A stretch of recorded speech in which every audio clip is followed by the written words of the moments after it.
कि आसिम मुनीर इस पूरे हमले के बाद से पब्लिक आई से गायब हो चुके हैं और जो और जनरल्स भी हैं उनकी फैमिलीज ऑस्ट्रेलिया, कनाडा और लंदन, न्यूयॉर्क भाग चुकी हैं। देखिए, ये सारी फसाद की जड़ है जनरल आसिम मुनीर। पाकिस्तान में जब कोई जर्नैल आर्मी चीफ बन जाता है वो तो कुर्सी से चिपक ही जाता है। ये जो राजसी ठाठ है कि इमरान खान को पकड़ के जेल में डाल दो, प्राइम मिनिस्टर को दूसरा प्राइम मिनिस्टर बनाओ, मखौटे खड़े करो, कठपुतलियां नचाओ, इतना आनंद आता है कि वो कुर्सी छोड़ने को राजी नहीं। और उनके जो गुर्गे थे लश्कर ए तैयबा के, आईएसआई के, एक हफ्ते के बाद उन्होंने पहलगाम में एक कॉम्युनल मैसेकर की।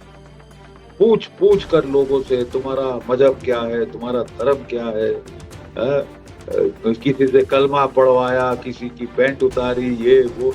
अबे क्या बकवास है ये। आप कोशिश कर रहे हैं इस्लाम सिखाने की पूरी दुनिया को। जय हिंद, नमस्कार। मैं अंबर जैदी स्वागत करती हूँ आप सबका एक बार फिर से हमारे आज के कार्यक्रम में।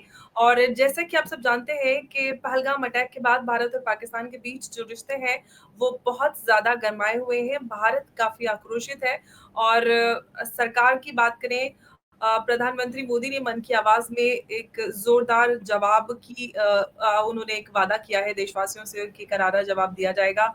दूसरी तरफ मोहन भागवत जी ने भी ये बात कही थी मोदी जी से पहले कि एक राजा का धर्म होता है प्रजा की रक्षा करना और एक सही जवाब दिया जाए। तो इस सबसे उम्मीद जताई जा रही है कि बड़ी उम्मीद है कि भारत कोई ना कोई काइनेटिक एक्शन जरूर पाकिस्तान के खिलाफ लेगा। डिप्लोमेटिक एक्शंस तो लिए जा चुके हैं। रिपोर्ट्स में ये भी है कि आसिम मुनीर इस पूरे हमले के बाद से पब्लिक आई से गायब हो चुके हैं और जो और जनरल्स भी हैं उनकी फैमिलीज ऑस्ट्रेलिया, कनाडा और लंदन, न्यूयॉर्क भाग चुकी हैं। और आसिम मुनीर या तो किसी बंकर में छुपे हुए हैं भारत के डर से, या वो भी पाकिस्तान छोड़ के जा चुके हैं। तो इसी सब पे बात करेंगे। हमारे साथ मौजूद हैं आप सबके जाने पहचाने और मेरे फेवरेट जनरल जीडी बख्शी जी। बहुत बहुत स्वागत है सर आपका। जय हिंद, नमस्कार। Thank you for having me.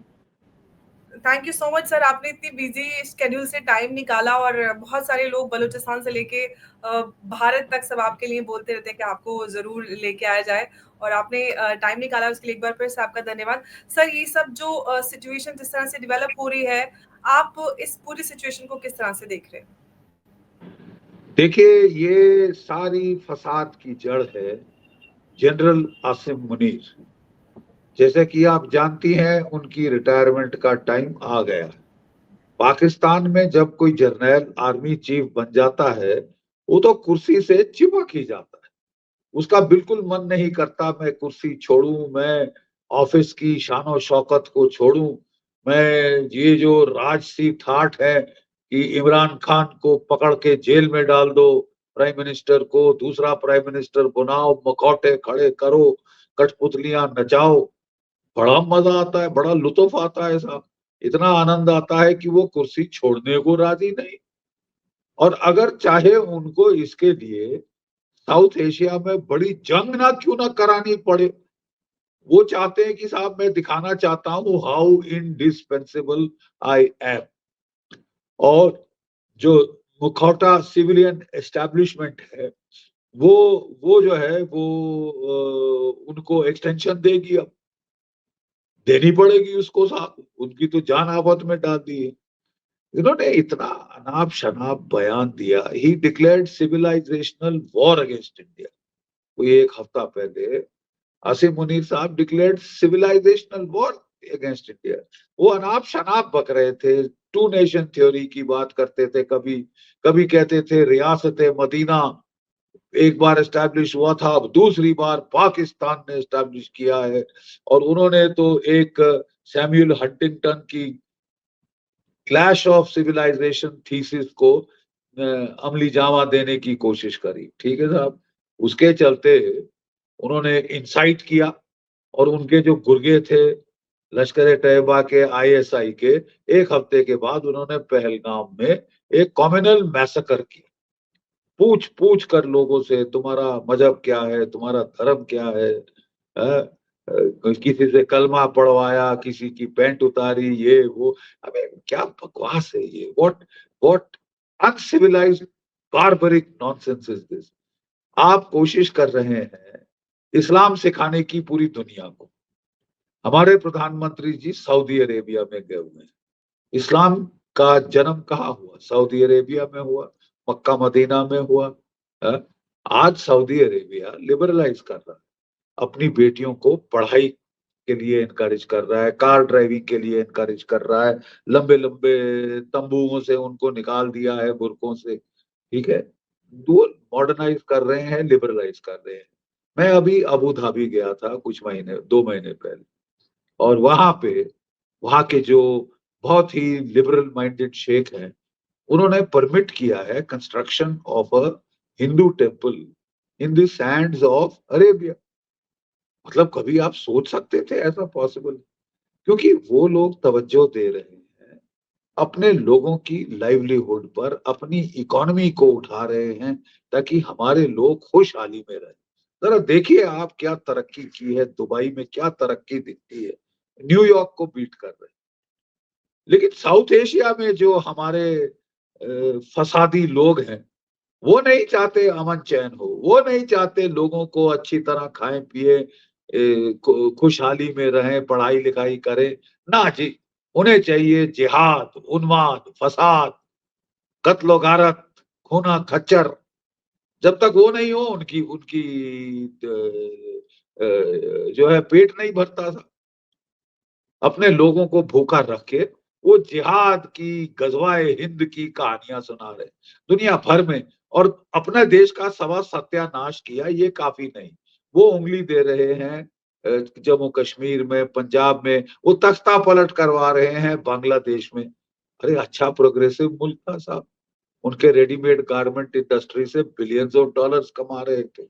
हसीना वाजिद के टाइम में अच्छी इकोनॉमिक प्रोग्रेस हुई थी। गवारा नहीं है साहब। Who wants economic progress? कौन चाहता है कि मेरे बच्चों की पढ़ाई लिखाई हो, परवरिश हो? हमें तो साहब उनको जिहादी, फसादी, बर्बादी की तरफ लेके जाना है। पाकिस्तान से ये कहानी शुरू है और अब बांग्लादेश तक फैला रहे, चारों तरफ भारत को घेरने की कोशिश कर रहे हैं। और अब आपने ये जो है घिनौनी हरकत करी है, बसात नीच हरकत करी है। 26 भारतीय मार डाले, 17 घायल किए। ठीक है साहब। और हमको तो पता चला है कि प्लान था 150 मारने का, 150 हिंदू मारने का, राइट? ये लास्ट मिनट पे वो प्लान ए से प्लान बी पे आए। ये तो टूरिस्टों ने, जिनको मारने आए थे, उन्होंने सुना और आगे खबर दी है। ठीक है, ये आदमी पूर्ण रूप से पागल हो गया। इसने अपनी जो है महज खुदगर्जी के लिए, अपनी एक्सटेंशन के लिए, चीफ की कुर्सी से चिपके रहने के लिए दक्षिण एशिया को जंग के मुहाने पर लाकर खड़ा कर दिया। ठीक है साहब। लेकिन ये जो इन्होंने इस बार हिमाकत की है, जो जुर्रत की है, वो हजम करना इम्पॉसिबल। ये हम चुपचाप सीटी बजाते निकल जाएं और बोले हाँ साहब कुछ नहीं हुआ। 26 ही तो गए हैं साहब। हम तो 1.4 करोड़ है, 4 अरब, सॉरी, हमारी आबादी है। ये भी एक रवैया हमें देखने को मिल रहा है। हमें तो साहब कुछ नहीं करना चाहिए। देखिए साहब, 22 अप्रैल को मेरी जो है वेडिंग एनिवर्सरी। हम लोग सोच रहे थे जाके कहीं पे खुशियां मनाएंगे, विल सेलिब्रेट, एटसेट्रा एटसेट्रा। फिर टीवी ऑन किया तो अपनी बच्चियों को रोते सुना, सिसकते सुना, अपने हस्बैंड्स के शव पकड़कर वो रो रही थी, बिलख बिलख कर बच्चियां। अरे साहब, खून खौल जाता है मेरा। I can't stand it. The father of a daughter, grandfather of another girl, right? और हमारी बच्चियों की हालत कब तक होती रहेगी साहब? कभी 26/11 होता है, 166 मार दिए जाते हैं। कभी पुलवामा होता है, 45 मार दिए जाते हैं।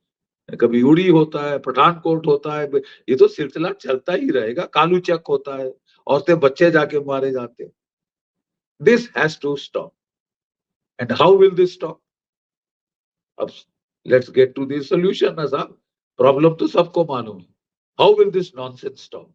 देखिए, पाकिस्तान समझता है it has got India exactly where it wanted. And where is that? कि न्यूक्लियर डेटरेंस हो गई है, दोनों देश न्यूक्लियर पावर्स हैं, एक दूसरे के कैंसल आउट कर रहे हैं। ये न्यूक्लियर पावर इस्तेमाल नहीं हो सकती, एक करेगा दूसरा उसकी धुएं निकाल दे। That country will cease to exist if Pakistan uses one nuclear bomb. They will cease to exist. अगले 700 साल ना अनाज होगा ना चावल होगा, जलती रेत खाने को मिलेगी। ठीक है साहब, रेडियो एक्टिव सैंड ये खाएंगे आप।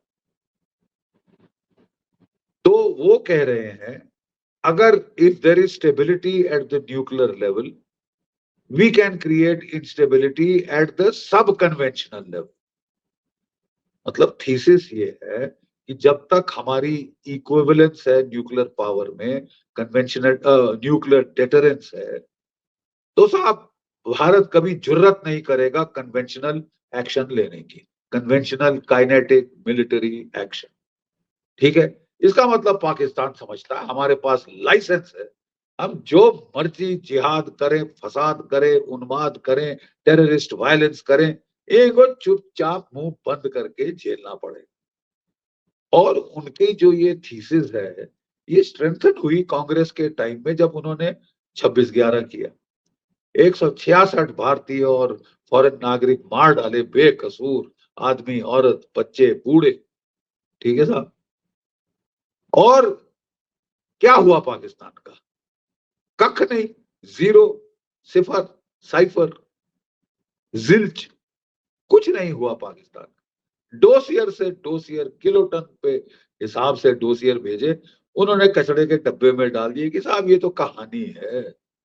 कोर्ट्स ने ऑन रिकॉर्ड लेने से ही मना कर दिया, क्योंकि ये एक अजीब किस्म की उम्मीद थी भारत में कि जिस पाकिस्तान ने टेररिस्ट रिक्रूट किए, भर्ती किए, खिलाए पिलाए, ट्रेन किए, हथियार दिए, इनफिल्ट्रेट किए, वही उनके खिलाफ एक्शन लेगा।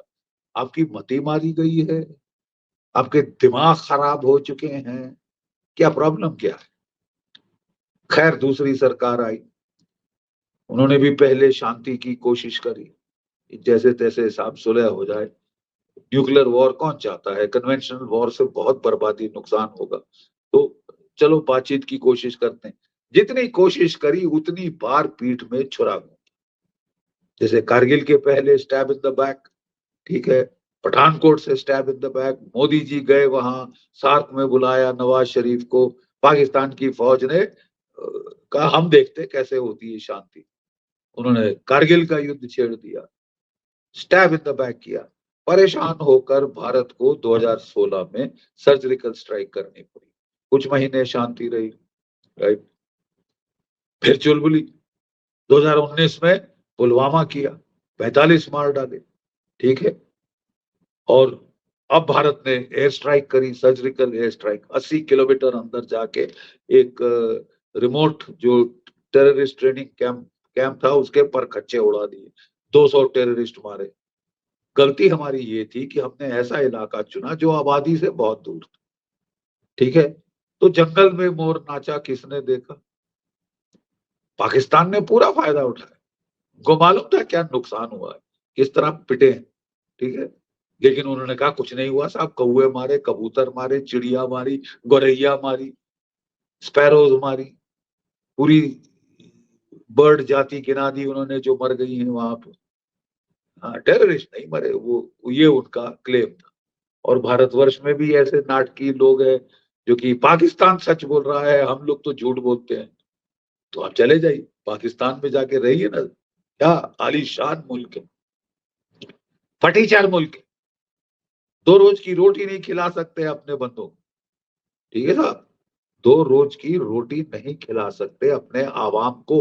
उस भूखे आवाम ने, उसकी भूख बोलते हैं हंगर लीड्स टू एंगर, उबल कर आई थी लाहौर की गलियों में, कोर कमांडर के घर पे हमला किया, उसके जो सफेद जो जो शुतुरमुर्ग थे, उसके जो सफेद पीकॉक्स थे, काट के खा गए बेचारे, इतनी भूख लगी।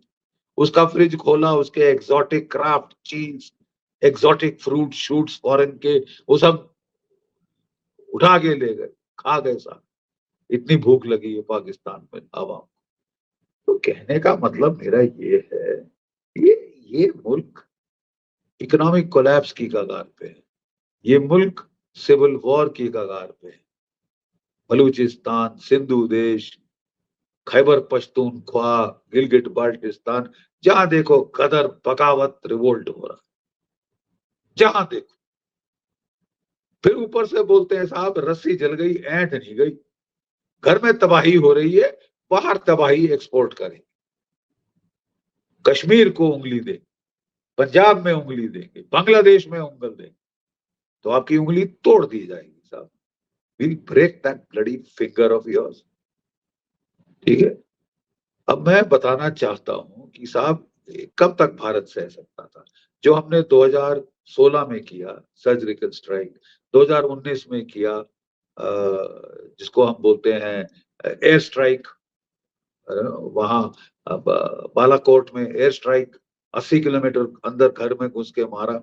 लेकिन वो सब जो है साहब वो स्ट्रेटेजिक सिग्नलिंग थी, स्ट्रेटेजिक सिग्नल, यानी टोकन था कि मतलब साहब 10 पार नो फर्क। 40 मारे सर्जिकल स्ट्राइक में, 200 मारे ये स्ट्राइक में। कुछ महीने बंद रहे सर्जिकल स्ट्राइक के बाद, और बालाकोट में पिटने के बाद तो 2 साल चुप्पी साध। हमने 370 हटा दिया, ये बिल्कुल व्यवस्था बदली कर दी, वो किया जो 50 साल पहले कर देना चाहिए था। ठीक है। क्या किया पाकिस्तान ने? कुछ नहीं कर सका। रोता हुआ चीन के पास गया, मेरे आका मुझे बचाओ। चीन ने लद्दाख में पंगा लिया और उल्टे बांस बरेली को पड़ गए साहब। अब चीन भी सोच रहा है कि साहब कहां तक इस पागल मुल्क की वजह से हम क्या क्या करेंगे साहब, कहां तक जाएंगे। ठीक है साहब। अब साहब बात ऐसी आ गई है कि अगर आपको वाकई इसे खत्म करना है, आपकी बेटियों का वेलिंग बार बार ना हो, हर दूसरे महीने ना हो, आपको कुछ बड़ा ठोस कदम उठाना पड़ेगा। It will have to be much bigger than the surgical strike, much bigger than the Balakot air strike. It can't be a one off. It will have to be absolutely sir, visible deterrence by punishment. और punish absolutely. मतलब you cross the line of control, you cross the international border and inflict punishment of an order which is deterrent. ये 10 बार सोचने पे मजबूर करे पाकिस्तान को इस तरह का दुस्साहस दोबारा कर। मतलब we have ji, to find the space between the two ends of nuclear war, sub-conventional war, to fight a conventional war. Kargil में भी यही कहा था जनरल वीपी मलिक ने, we have to create that space, we have to make conventional war possible and make Pakistan pay, make Pakistan bleed. It can't be a no cost low cost proxy war. करते जाओ, हमको क्या एब्सोल्युटली। कीमत है। 2 टके के loafer जो हमारी गलियों पे भिखारी बनने थे, अदरवाइज वो जाके मर रहे हैं हिंदुस्तान में। उनको आप चूरन खिला रहे हैं जिहाद का। ठीक है। 72 हूरे दिखा रहे हैं साहब, और पता नहीं क्या क्या नदियों के नाले बहेंगे, ये होगा वो होगा। हाँ, हाँ, दूध की मरवा नदियाँ और रहे हैं शहद की अपने। नदी। हाँ, शहद की नदियां वगैरह वगैरह वगैरह। ये जो है ये साहब इन्होंने अब ये सोच रहे हैं कि हम बड़े स्मार्ट लोग, कोई तोड़ नहीं है भारत के पास। हमारी ये जो शातिराना चाल है, दिमाग है हमारा, शातिर दिमाग है, परवेज मुशर्रफ कमांडो साहब का शातिर दिमाग। पिटेगी नहीं पिटे, पिटे साहब, आप भी पिटेंगे। मौलाना मुनीर साहब, आसिम मुनीर साहब, आप सिविलाइजेशनल वॉर डिक्लेयर करने के पहले आपको थोड़ा सोचना चाहिए, बिकॉज अब एब्सोल्युटली। आपने you have reaped the you have sown the whirlwind, you will reap the whirlwind। ठीक है साहब। आपको अब जो है सहना पड़ेगा। भारत की सरकार ने बहुत इंटेलिजेंटली, बड़ी मेथोडिकली एक एक whole of the government approach adopt किया। ठीक है। आपने कहा है कि पहले तो हम माशाअल्लाह, पहले तो हम इकोनॉमिक वॉरफेयर, डिप्लोमेटिक प्रेशर ये लगाएंगे फेज 1। ठीक है। फेज 2 और 3 में हम काइनेटिक ऑपरेशंस पे जाएंगे, काइनेटिक मिलिट्री ऑपरेशंस। लोग कहने था वो पॉसिबल ही नहीं है, पाकिस्तान के पास 1.5 पौआ 2 पौए के न्यूक्लियर बॉम्ब जी सर। वो इस इस्तेमाल सवाल पे करके मैं बता। आपसे कुछ पूछना भी चाह रही थी। सर ये सवाल लोग बोल रहे हैं कि अगर हम कन्वेंशनल वॉरफेयर में जाते हैं तो ये इसमें विनेबिलिटी कितनी है और कितने दिन तक सरवाइव कर पाएगा पाकिस्तान या फिर हिंदुस्तान, या कितने दिन तक ये रह पाएगी? और इस क्योंकि हम since we are a growing economy, तो इसमें सरकार को नहीं जाना चाहिए, ऑल दैट, इस तरह के सवाल आ रहे हैं। तो सर क्या इस बार, जैसे कि आपने पूरी पाकिस्तान की जो टेररिज्म का इतिहास बताया, क्योंकि पाकिस्तान सीखा नहीं है, हमेशा भारत के अंदर इस तरह से आतंकवाद फैलाया है, अब ऐसा क्या हो सकता है जिससे पाकिस्तान को वंस फॉर ऑल सेट कर दिया जाए? देखिए, भारत की इकोनॉमी को सेटबैक होगा, लोग कह रहे हैं और कह रहे हैं कि मत करो मत करो, पाकिस्तान न्यूक्लियर पावर है, मत छेड़ो मत छेड़ो मत छेड़ो। अरे ये एलबी देते देते तो 4 दशक हो गई। You have not let India retaliate, take action to save its citizen. Nuclear war हो जाएगी, तुम्हारा सर न्यूक्लियर वॉर होगी। कितने महीने कारगिल का युद्ध चला था? 3 महीने, ठीक है। कितने बम गिरे थे दिल्ली पे या कहीं भी भारतवर्ष में? 0, जिल्च, ठीक है साहब, सिफर। आप बोले नहीं साहब पुरानी बात हो गई, तो साहब रशिया यूक्रेन की लड़ाई देख लीजिए, चल रही है ना, खत्म नहीं हुई, 3.5 साल हो गए, खत्म न होने का नाम नहीं ले रही। मैक्सिमम न्यूक्लियर हथियार, हेवीएस्ट मेगाटन के न्यूक्लियर हथियार हथियार कौन से देश के पास हैं? रूस के पास। कितने रूसी एटम बम अपने कई पे या यूरोप पे गिरते देखे? 3.5 साल से युद्ध चल रहा है, कोई 1.5 लाख मारे गए हैं आपके यूक्रेनियन, कोई क्या 1.5 करोड़ के करीब आ रहा है नंबर, सॉरी, और कोई 5 लाख मारे गए हैं रशियन। एक भी न्यूक्लियर बम का इस्तेमाल आपने देखा क्या? है नहीं रशिया के पास न्यूक्लियर बम। अरे साहब, जहां सिमेट्री की हालत होती है, न्यूक्लियर बम चलाना कोई गुड्डे गुड़िया का खेल नहीं है साहब, कि 2 घूंट रम की पिए बोला उड़ा दो, फट जाएगा तुम्हारा सर। और आप जानते हैं इनके जो न्यूक्लियर वेपन है 1.5 पौए 2 पौए के, ठीक है साहब। हमारे जो न्यूक्लियर वेपन है वो 10 किलोटन 50 किलोटन 100 किलोटन मेगाटन तक जा रहे हैं। आपका जून मिटा दे, नामो निशान मिट जाए। You are we are 5 times larger than Pakistan. हम तो फिर भी झेल लेंगे चाहे सारे अपने 1.5 2 पौए के बम चला दें, लेकिन आपका क्या होगा कालिया? तुम तो खलास हो जाओगे।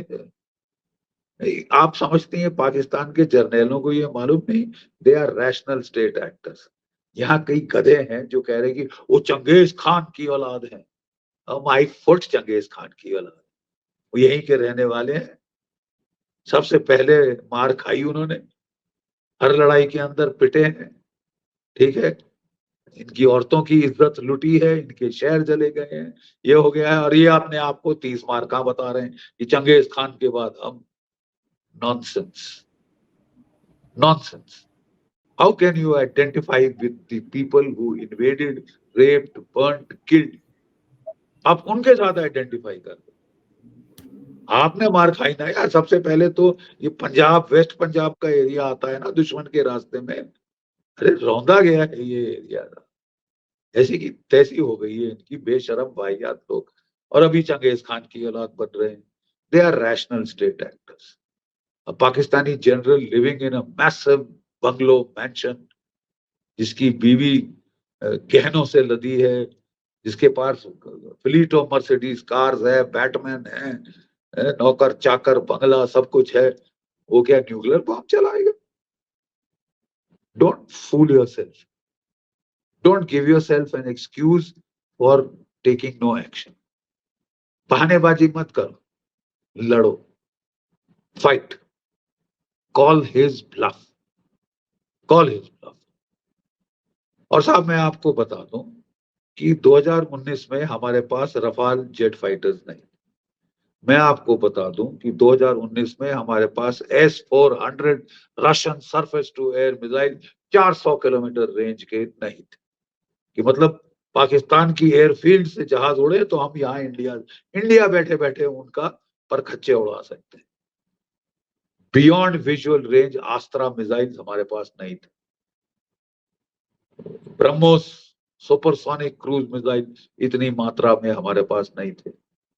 आज साहब आप पंगा लेके देखो, आपकी ऐसी तैसी हो जाएगी।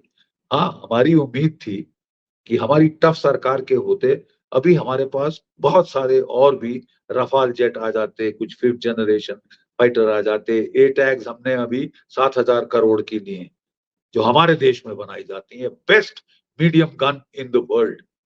लेकिन हम हैरान हो गए कि हमने ली केवल 300, जरूरत है 1,300 की।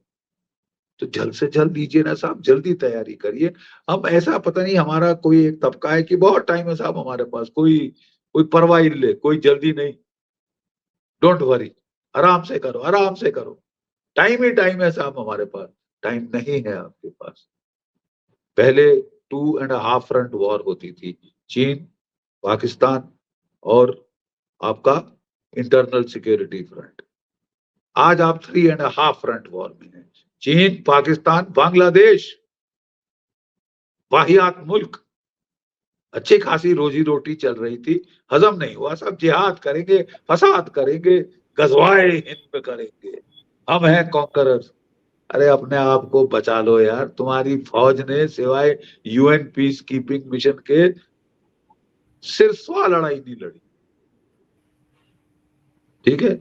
और आप चले ये मुंह मसूर की दाल, मोहम्मद यूनुस साहब, नए Genghis Khan of the East, 86 साल के हो गए साहब। नोबल अल्लाह लॉरेट, ताला से मिलने नोबल की laureate Nobel laureate economist. Peace, Nobel peace prize winner, जो जिहाद यस। सिखाने आए। तो मतलब खतरे आपके बढ़ रहे हैं। We wish we had more, but what we have is adequate to sort out Pakistan. तो हम 2 फ्रंट की बात कर रहे हैं साहब, कि दोनों इकट्ठे जी। आ जाएं तो क्या होगा। आप फिक्र ना करिए, दोनों इकट्ठे भी आ जाएं तो we can take them on for some time, ठीक है। और पाकिस्तान की तो ऐसी तैसी कर सकते। If there is a limited war in South Asia, one result you can be certain of, whatever the military outcome, एक रिजल्ट, पाकिस्तान की इकोनॉमी का भट्टा बैठ जाएगा। सो वो तो इट्स वैसे फटा इकोनॉमी हुआ है, विल वो तो तुरंत कोलैप्स। खत्म हो जाएगा। वही तो मैं कह रहा हूँ कि अरे वो जो है इकोनॉमिक कोलैप्स की ब्रिंक पे डगमगा रहा है। जी 8 सर, बिलियन अभी भी डॉलर सब का के बीच में फॉरेक्स भी रिजर्व। चाइना से भीख मांगने के लिए गया हुआ है पाकिस्तान। सॉरी, सर अपना इस सब के बीच आई में भी कुड चाइना से पैसे मांगने में लगा हुआ है। सर ये ना सारा सिर्फ कुछ चल रहा है भारत और पाकिस्तान के बीच, उसके बीच भी पाकिस्तान चाइना से पैसे मांगने में लगा हुआ है। पैसे, देखिए ये और तो मुल्ला, सर चाइना और टर्की पाकिस्तान को आर्म भी कर रहे हैं सर। वही मैं आपको बता रहा था कि देखिए जब जब मौलाना मुनीर, आसिम मुनीर, ये गए हुए थे कजाकिस्तान, अच्छी ठंडी हवा है, तो गर्मी में कौन जरा रावलपिंडी में सड़ना चाहता है। तो इन्होंने साहब बोला अपने स्टाफ को, ट्रिप बनाओ सब कजाकिस्तान होके आए, ठंडी हवा आबो हवा में लुत्फ लेके आए सरकार के खर्चे में, है। ये नहीं कि कोई पर्सनल व्यक्तिगत हॉलिडे ट्रिप पे गए, सरकार के खर्चे पे वो कजाकिस्तान गए हुए थे। पता चला साहब कि बम फट गया है पीछे। पहलगांव में जो आपने किया, उधर पे तो जंग छिड़ने वाली, भागे भागे वापस आए, मीटिंग करी अपनी army chief, navy chief, air chief की। तो पाकिस्तान की एयरफोर्स का चीफ बोलता है, मुरीद मरा दिया मुरीद, मेरे आधे F-16 फाइटर्स अनसर्विसेबल हैं। J-17 की जो फ्लीट आपने चीन से लाके मुझे दी है, उनके आधे से जो है उनके रडार काम नहीं कर रहे साहब। फटीचर फाइटर है, गंद उठा के दे दिया है चीन ने हमको, सस्ता और टिकाऊ नहीं है, सस्ता है, घटिया है। और अब वो जाके बोले साहब, बोले क्या चाहिए, बोले साहब मेरे को तो चाइना से J-10C फाइटर चाहिए जो F-16 के बराबरी के हैं। याद रहे अमेरिका ने अभी $400 मिलियन दिए थे पाकिस्तान को कि अपनी F-16 को मेंटेनेंस के लिए। अपग्रेड करो। अब वो जी जी जी, कार्रवाई आधी शुरू आधी खत्म नहीं हुई है, आधे जहाज उड़ नहीं सकते, और वो क्राउन ज्यूल्स हैं इनके F-16 मुफ्ती जी। पॉकेट में मिले हुए आईसीसी अमेरिका चैंपियंस से। ट्रॉफी के इनॉग्रेशन और ओपनिंग सेरेमनी पे भी उड़ाए थे वो उन्होंने, हाँ, J-17। और बड़े मजे से कभी अफगानिस्तान के गांव में औरतें बच्चे मार के आते हैं, कभी ईरान के गांव में ये बकरियां बैल मार के आते हैं। ठीक है, अब समझते हैं कि ये इंडिया के खिलाफ चलाएंगे। इंडिया के पास रफाल है, इंडिया के पास Su-30 है, Su-30 रफाल्स पे अस्त्रा लगा है, 100 किलोमीटर दूर तुम्हारे परखच्चे उड़ा देगा। इंडिया के पास S-400 surface to air missiles हैं जो कि यूक्रेन की वॉर में टेस्ट किए हुए हैं। आपकी तो मुरीद मारे गए। जियाउल हक ने जब वो कू करने वाला था तो अपने जो कर्नल जो कू करने जा रहा था उसके बिहाफ पे उसको बुला के बोलता है, मुरीद मरा मत दइयो, मरा मत दइयो मुरीद। अरे साहब, सर, आप क्या आसिफ आप मुनीर का भी अंजाम जियाउल हक वाला ही होने वाला है, ऐसा लग रहा है। पाकिस्तान में भी बहुत लोग बोल रहे हैं कि यही अंजाम होगा, वो वैसे ही भी कर्म है, वैसे ही वो अंजाम भी भी होगा। उसके भी फटे हुए मैंगो से मरा था। वो मैंगोज फूट गए जी थे उसके जहाज में। आम खाने के जी। शौकीन थे माशाल्लाह। तो अब ये भी मुझे लगता है इनको भी कोई आम खिलाएगा या आम आम का चूरन, लेकिन ये मुझे ज्यादा देर के मेहमान नहीं लगते ये। हो सकता है सर इनके पपीते खिलाफ का चूरन भी पाकिस्तान, खिला दे, क्योंकि इनके पेट में बहुत बदहजमी हो रही थी। नहीं बदहजमी तो है ही, अभी अभी और होगी। ठीक है ना साहब, ये वापस आए दौड़े दौड़े बेटा, और इन्होंने क्या किया, कॉन्फ्रेंस होल्ड करी और बोला, हे भगवान, भारत तो पीओके में हमला करने वाला है।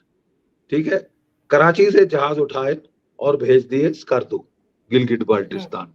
यहाँ आ रहा है भारत का हमला। मैं स्ट्रेटेजिस्ट, मैं जानता हूं कहाँ भारत क्या करेगा, कैसे करेगा, कब करेगा। ये भूल गए कि भारत की navy, fourth strongest navy in the world, उसका aircraft carrier, missile destroyer Karachi की तरफ जा रहे हैं। आप कराची खाली कर रहे हैं। विक्रांत, मतलब पैरिस ये विक्रांत। हरियल की तरह छलांगे मार रहे हैं, पागल हो गए। समझ नहीं आ रहा क्या करें, कहाँ जाएं, किसको बोलें। खुद बैल मुझे मार कहा था, अब बैल जो है, ईरान से लेके वो ट्रम्प सांड तक जो सब है वो तक। ऐसे ऐसे पॉ कर रहा है ग्राउंड को, और आपकी छक्के होश हवास के उड़ रहे हैं।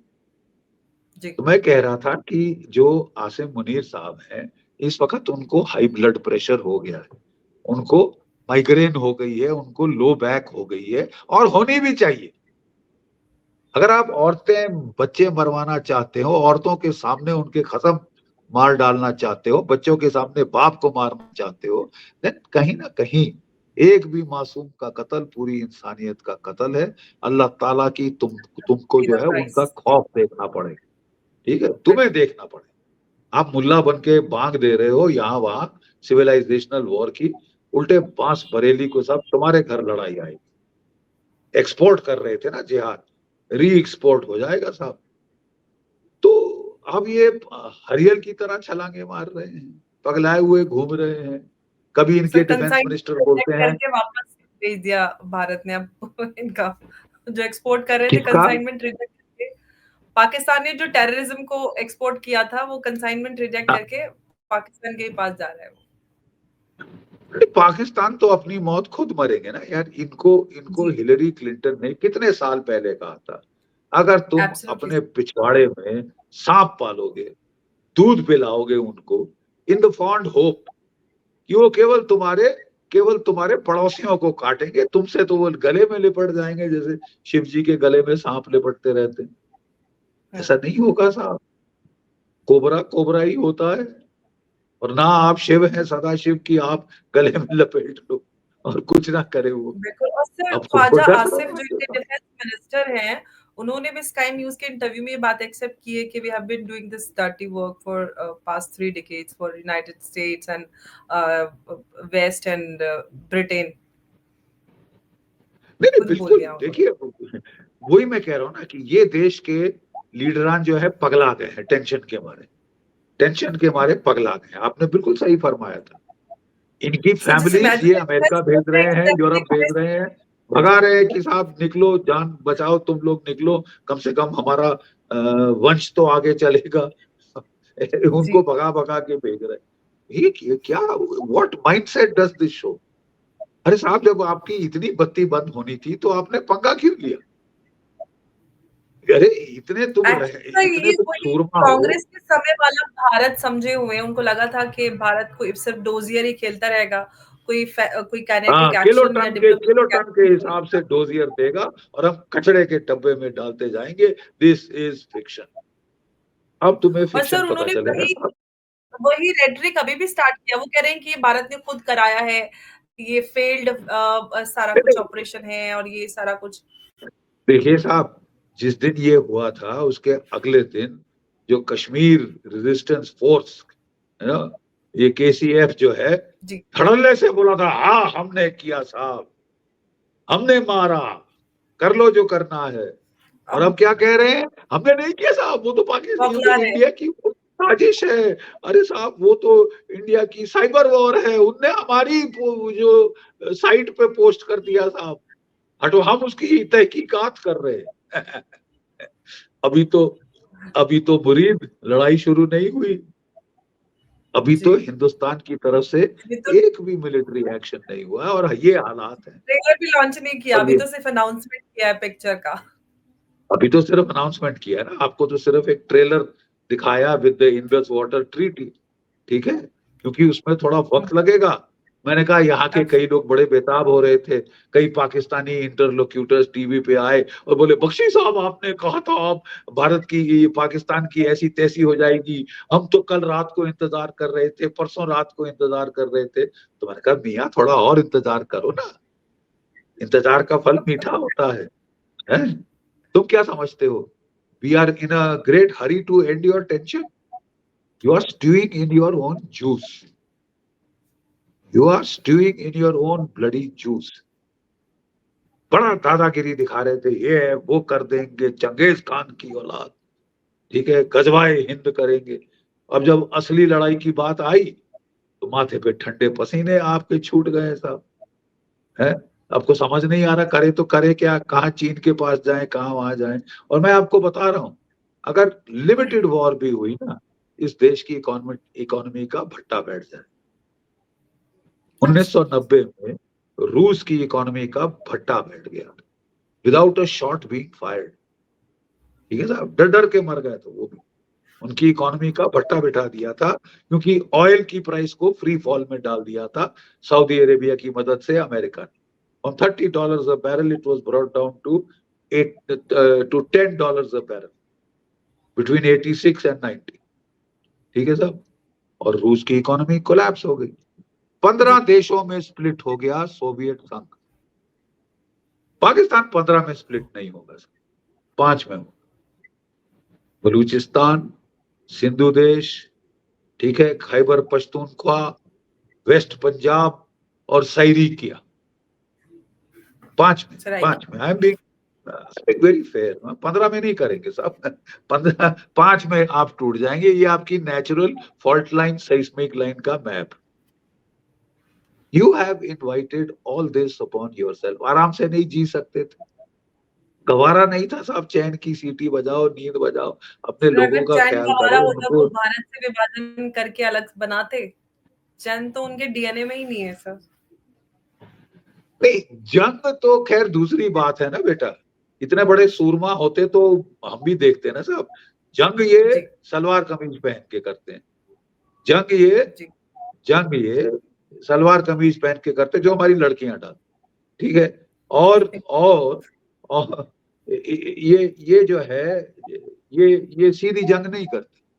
4 बार सीधी जंग ट्राई करी, 47 48 पिट गए, 1965 पिट गए, 1971 देश के 2 टुकड़े हो गए, 1990 नाक कटी पूरी दुनिया के सामने, धड़ल्ले से आए थे, शेरों की तरह दहाड़ते आए, चूहों की तरह वापस भागना पड़ा, ठीक है साहब।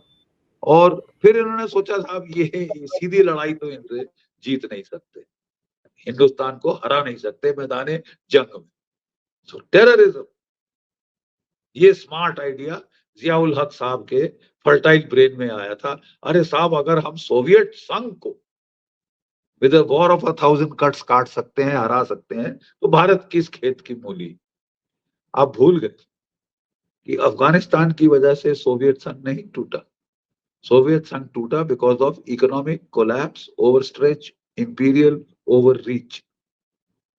इकोनॉमी कोलैप्स, देश खत्म। मैं कह रहा हूं कि that is the way to गो।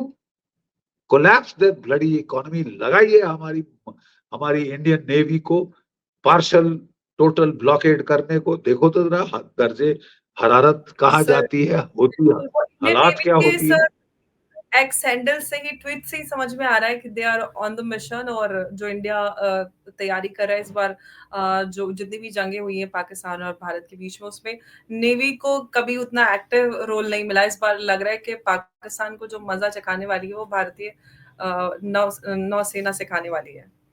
बेटा, मैं याद दिलाना चाहूंगा कि हमारी नेवी पाकिस्तान को सबक सिखा चुकी है। 1971 4 दिसंबर एंड देन 8 दिसंबर हमारी नेवी जी गई, कराची के ऊपर मिसाइल स्ट्राइक करी, 6 जहाज बंदरगाह में डुबो दिए, जो कराची का ऑयल फार्म था उसको आग लगा दी एयरफोर्स के साथ मिलकर, और 7 दिन 10 दिन वो ऑयल जलता रहा। आसमान धुएं से काला पड़ गया, सूरज की रोशनी नहीं दिखी।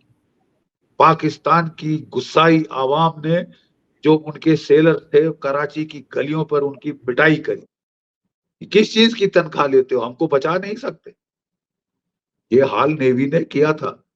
एक बार स्ट्राइक नहीं करी। पाकिस्तान का होम बेस अगर किसी ने असली में घर में घुस के मारा है तो वो है भारत की नौसेना।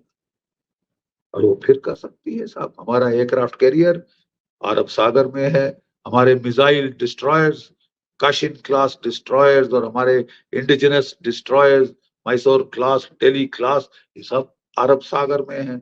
इनके पास ब्रह्मोस क्रूज मिसाइल्स हैं, निर्भय क्रूज मिसाइल्स हैं, क्लब क्रूज मिसाइल्स हैं। अरे साहब, मतलब इनकी तो ऐसी तैसी की जा सकती है, कराची के परखच्चे उड़ाए जा सकते हैं, और वहां दाऊद मियां छुपे बैठे हैं। अरे मैं कहता हूं, why should that bungalow exist. वो भी भाग के अपनी कहीं फैमिली विदेश विदेश में तो भेज पहले से दी है, ठीक है। चूहे की बिल में जाके ढूंढता फिर रहा होगा कि कहाँ छुपूं, कहाँ छुपूं। हाय मुरीद, मरा मत देना। मियां आसिम मुनीर, आपने पाकिस्तान को मरा दिया, वक्त की बात है। बिल्कुल सर। और यही बात जो आपने अभी कही है कि पाकिस्तान को आसिम मुनीर ने मरवा दी, यही आवाम भी बोल रही है। और भुट्टो फैमिली से लेके जितने भी जनरल्स हैं उनकी ना फैमिली सिर्फ आवाम सब। बोल रही, ना सिर्फ आवाम बोल रही, पाकिस्तान की आर्मी के ऑफिसर बोल रहे हैं। We have not seen an army chief more hated by his own officers and men than General Asim Munir. इसने एक इलेक्शन पलटा दी।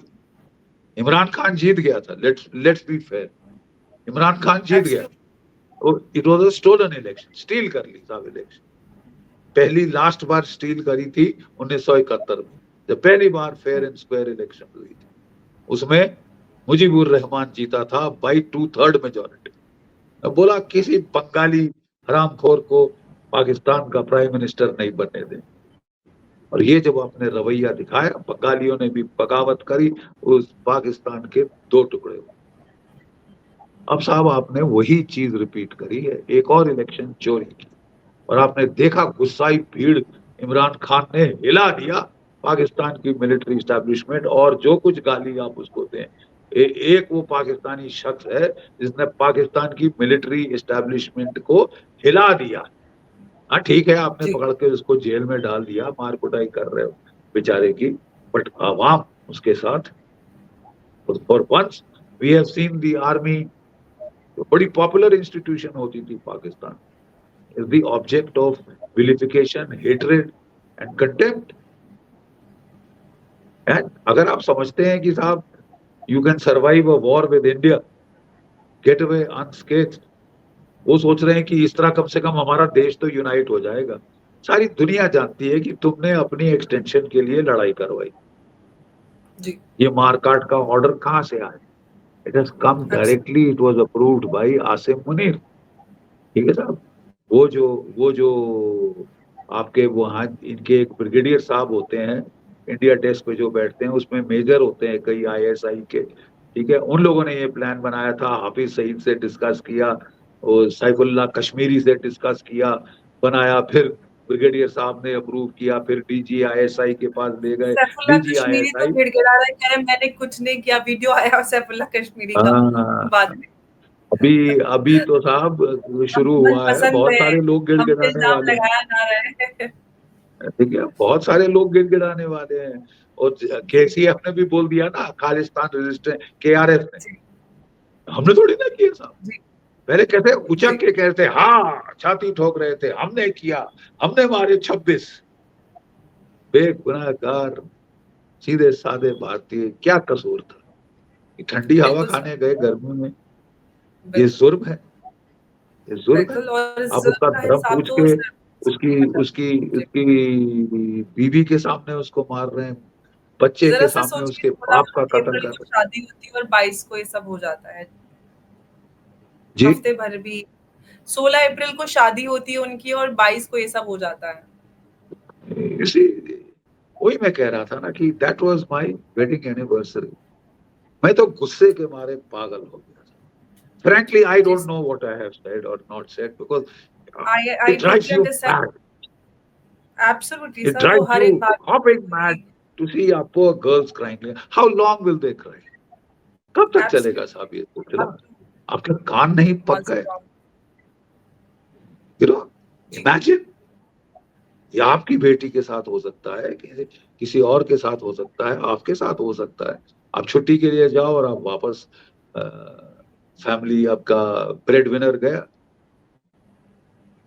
बाप गया बिल्कुल। बच्चे का। यू रिमेम्बर दैट गर्ल, जो उनका नाम अभी याद आ जाएगा, वो उनके हस्बैंड को मारा। जी आई sir. Salute the courage of that girl, जिसने पाकिस्तानी किया, कन्फ्रंट किया, साले मेरे हस्बैंड को मार डाला, मुझे भी मार डालना, मेरे को क्यों नहीं मारता, मेरे बच्चे को क्यों नहीं मारता, क्यों हमें छोड़ रहा है रुलने के लिए पूरी जिंदगी? शौहर के बगैर कैसे जिंदगी कटती है सब जानते हैं, हम जानते हैं ना, फौज में कितनी विधवाएं हमारी हैं बेचारी, वीर नारियां। जी, ठीक है, तो ये उसने उसको बोला, तो क्या कहता है उसको? जाके मोदी को बता,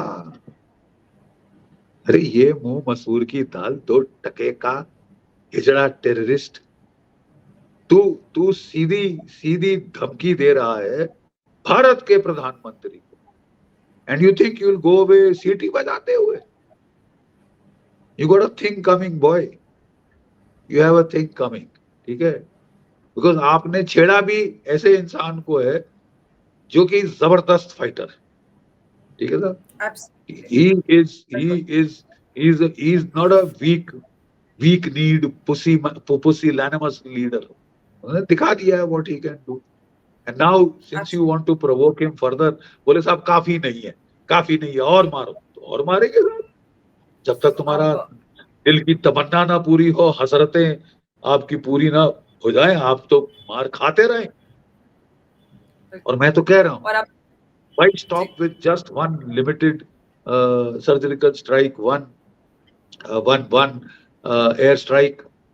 Let there be several. Let there be a ceasefire. Then we'll start again.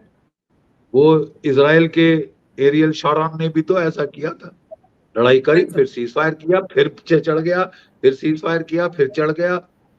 हर बारी आप न्यूक्लियर के अपने वो तैयार कर रहे थे, आधे पौए 2 पौए के जी बॉम्ब। सर। ठीक है, जी, आधी बिल्कुल। पौवा 2 पौवा तो हमारे गांव में बेचारे वो पाव ठर्रे को पाव कहते पाव थे, पाव भर की पाव। पाव जी, पाव के बॉम्ब। तो जी, nonsense। ये मुल्क पगला गया है। The pity बिल्कुल। is, the greatest astonishment is, we have allowed this mulk to take us for a ride so long. Absolutely, absolutely. क्योंकि हमारे देश और में एक अब वो तबका है, कुछ मत करो, कुछ मत करो, नहीं नहीं, डराने वाला तबका। सरकार बिल्कुल का सर। विल कमजोर करने वाला तबका, ठीक जी है, कि जब सरकार एक्ट कर रही है, करने वाली है, को डराओ, न्यूक्लियर सिनेरियोज एनविसाज करो, ये करो, वो इकोनॉमी तबाह हो जाएगी। किसकी इकोनॉमी तबाह होगी? पाकिस्तान की पहले होगी या हमारी? हमारी तो fourth largest economy in the world है, थर्ड लार्जेस्ट पे जा रही है। वो फटीचर मुल्क के पास आज के दिन the 8 latest बिलियन डॉलर का announcement, रिजर्व है। we are replacing. So the latest update is we are replacing Japan also. IMF announced recently. Absolutely, and why not? And why not? And why not? You see, the point Absolutely. is, लोग कहते हैं कि साहब हमारी economy disrupt हो जाएगी अगर हमारे भारतीय मरते रहते हैं, क्या फर्क पड़ता है? 1.4 अरब भारतीय हैं, मर जाए तो मर जाए, खासकर हम नहीं मरे। हाँ, दूसरों के घर में लोग मर जाए, बच्चे मरे, बूढ़े मरे, हस्बैंड्स को मार डाला जाए, विधवा कर दिया जाए, औरतों को अनाथ कर दिया जाए, बच्चों को 20, 30, 40, 50, क्या फर्क पड़ता है? हमें अपनी जी इकोनॉमी चमकानी चाहिए। अरे साहब, जी खून पे आप इकोनॉमी नहीं चमका सकते। ये जी प्राइम फर्ज है एक सरकार का, जैसे आरएसएस के चीफ ने कहा है, अपने देश के नागरिकों की सुरक्षा। ये प्राइम प्राइम फर्ज है, the right to life. And government अपना दायित्व निभाएगी। आप उनकी इच्छा शक्ति को कमजोर क्यों कर रहे हैं? आप उनकी बिल्कुल इच्छा शक्ति को क्यों हिलाने की कोशिश कर रहे हैं? न्यूक्लियर सिनेरियो से इकोनॉमिक केओस हो जाएगा। पाकिस्तान का क्या होगा? आपने बिल्कुल। सोचा पाकिस्तान तो सर कि तख्ते अब से सवाल, इनकी अब तरफ। समय आ गया है पूछने का, अब तेरा क्या होगा कालिया? जी सर, वो अब सब आपने तेरा बता क्या दिया सर होगा पूरे कालिया? इस विश्लेषण में। पाकिस्तान क्या होने वाला है इस कालिया का, क्योंकि पाकिस्तान तो कालिया ही है, काले काम पाकिस्तान ने किए हैं काला और वो नाग है, सांप ख्वाजा है ये। आसिफ ने भी किया है।